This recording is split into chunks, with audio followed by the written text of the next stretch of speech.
लगे, और मुस्लिम समुदाय कुंभ में क्यों आए, वहां पे दुकान क्यों लगाए। तो लगातार वो इस तरह की बातें कर रहे हैं, लगातार ये बातें जो है लगातार वो पूछ रहे हैं, इस तरह से बातें वो पूछे जा रहे हैं, सब पे सवाल खड़े कर रहे हैं, लगातार वो सवाल खड़े कर रहे हैं। और हिंदुओं को लगातार जो बार बार उनका जो मेन मकसद है कि हिंदुओं को जागृत होने की जरूरत है, अपने धर्म पे जो है स्वाभिमान करने की जरूरत है। साथ ही मुक्ता देखिए, एक बड़ा महत्वपूर्ण सवाल ये है, क्योंकि व्यूअर्स इस वक्त देख रहे होंगे, उनके जहन में ये भी सवाल हो रहा होगा, उत्सुक होंगे वो शामिल होने के लिए इस यात्रा में। तो कब, कहाँ, क्या स्केड्यूल जो है 9 दिन इस यात्रा का रहेगा? क्योंकि आपने बताया शुरुआत कहाँ से होएगी और समाप्त कहाँ पर होएगी। बीच में जो यात्रा रहेगी 160 किलोमीटर की ये यात्रा जो है पैदल करेंगे, तो कहाँ कहाँ ये यात्रा जो है वो होगी? देखिए, जैसा मैंने बताया, धाम से निकलते हुए जी। छतरपुर के रोड मैप से होते होते वो ओरछा धाम पहुंचेंगे। बहुत ही क्लियर उनका रूट है। जो भी श्रद्धालु हिस्सा लेना चाह रहे हैं वो रोड में चल रहे हैं, आप वहां पे जाके हिस्सा ले सकते हैं।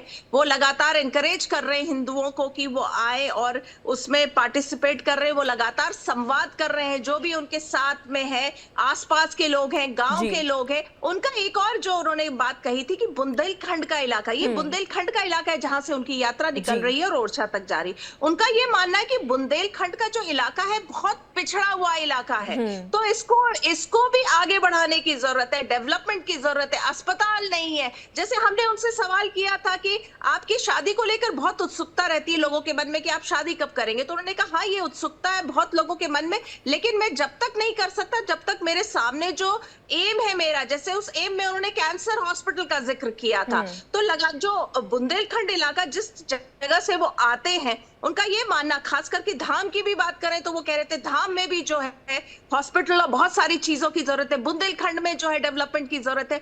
तो ये डेवलपमेंट की भी वो बात कर ठीक रहे है, हैं। केवल हिंदू जागृत बिल्कुल तो देखिए मुक्ता, उनका बहुत है मेन शुक्रिया, मकसद। आपने विस्तार से इस खबर पर जानकारी दी।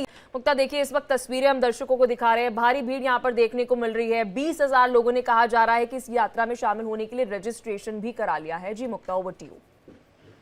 जी बिल्कुल सही कहा। देखिए, ये जो यात्रा है लगभग 10 बजे के आसपास वहां पे सबसे पहले जो है फ्लैग होइस्टिंग हुई, फिर गीता का पाठ हुआ, मंत्रोच्चारण हुआ, उसके बाद वो शुरू हो गई।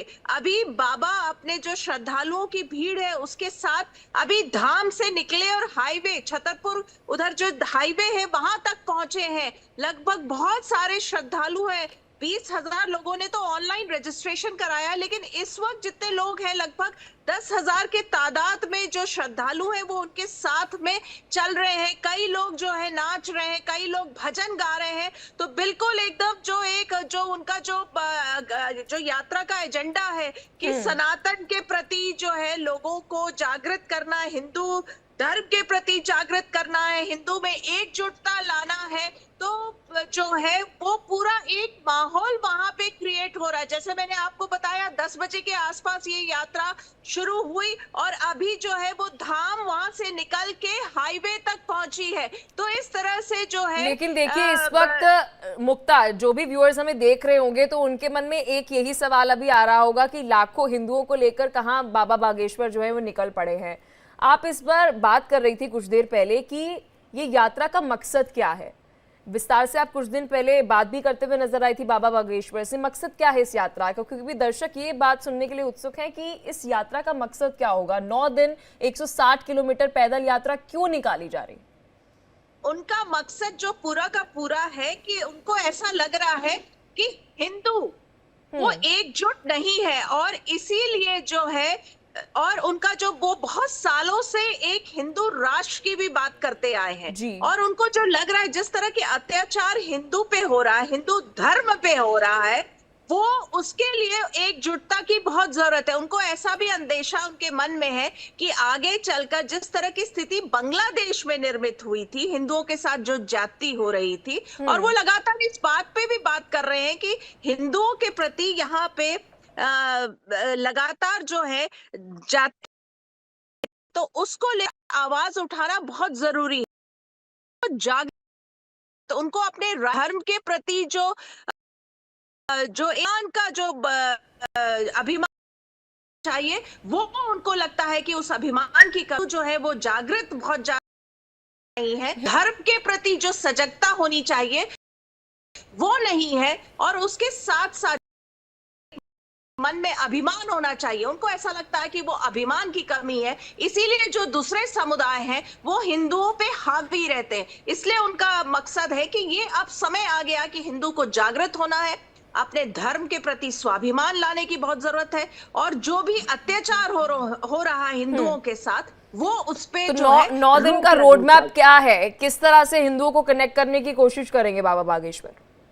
देखिए, वो निकले हैं धाम से और वो पहुंचेंगे ओरछा धाम, तो वो लगातार जो है वो पैदल पैदल चल रहे हैं, श्रद्धालु उनके साथ में चल रहे हैं, सबसे वो बात करते जा रहे हैं, सबको वो बताते हुए जा रहे हैं कि क्या परिस्थितियां हैं देश में, किस तरह से आपको रिएक्ट करना है, क्या आपको सोचना है, क्या जो जातियां हो रही है उसके प्रति आपको क्या कहना है, और बहुत सारे जो विषय लगातार उनके जो विषय है वो बहुत खुल के मुखर होके बोल रहे हैं। जैसे कि कुंभ है, कुंभ में जो मुस्लिम समुदाय है उनके दुकान नहीं लगने चाहिए। उनका कहना है कि मुस्लिम समुदाय आपको हज में नहीं आने देता है, तो कुंभ में ये क्यों आए? आपको इनके जो इज्तिमा का जो सम्मेलन होता है, जो वहां पे हिंदुओं को दुकानें नहीं लगाने दी जाती, तो मुस्लिम समुदाय की दुकानें क्यों लगे? और मुस्लिम समुदाय कुंभ में क्यों आए, वहां पे दुकान क्यों लगाए? तो लगातार वो इस तरह की बातें कर रहे हैं, लगातार ये बातें जो है लगातार वो पूछ रहे हैं, इस तरह से बातें वो पूछे जा रहे हैं, सब पे सवाल खड़े कर रहे हैं, लगातार वो सवाल खड़े कर रहे हैं। और हिंदुओं को लगातार जो बार बार उनका जो मेन मकसद है कि हिंदुओं को जागृत होने की जरूरत है, अपने धर्म पे जो है स्वाभिमान करने की जरूरत है। साथ ही मुक्ता, देखिए एक बड़ा महत्वपूर्ण सवाल ये है, क्योंकि व्यूअर्स इस वक्त देख रहे होंगे, उनके जहन में ये भी सवाल हो रहा होगा, उत्सुक होंगे वो शामिल होने के लिए इस यात्रा में, तो कब, कहाँ, क्या स्केड्यूल जो है 9 दिन इस यात्रा का रहेगा? क्योंकि आपने बताया शुरुआत कहाँ से होएगी और समाप्त कहाँ पर होएगी, बीच में जो यात्रा रहेगी 160 किलोमीटर की ये यात्रा जो है पैदल करेंगे, तो कहाँ कहाँ ये यात्रा जो है वो होगी?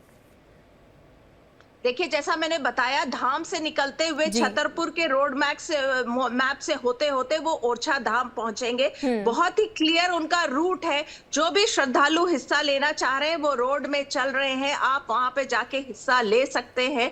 वो लगातार एनकरेज कर रहे हैं हिंदुओं को कि वो आए और उसमें पार्टिसिपेट कर रहे हैं, वो लगातार संवाद कर रहे हैं, जो भी उनके साथ में है, आसपास के लोग हैं, गांव के लोग हैं। उनका एक और जो उन्होंने बात कही थी कि बुंदेलखंड का इलाका, ये बुंदेलखंड का इलाका है जहां से उनकी यात्रा निकल रही है और ओरछा तक जा रही। उनका ये मानना है कि बुंदेलखंड का जो इलाका है बहुत पिछड़ा हुआ इलाका है, तो इसको भी आगे बढ़ाने की जरूरत है, डेवलपमेंट की जरूरत है। अस्पताल नहीं है, जैसे हमने उनसे सवाल किया था कि आपकी शादी को लेकर बहुत उत्सुकता रहती है लोगों के मन में कि आप शादी कब करेंगे, तो उन्होंने कहा हाँ, ये उत्सुकता है बहुत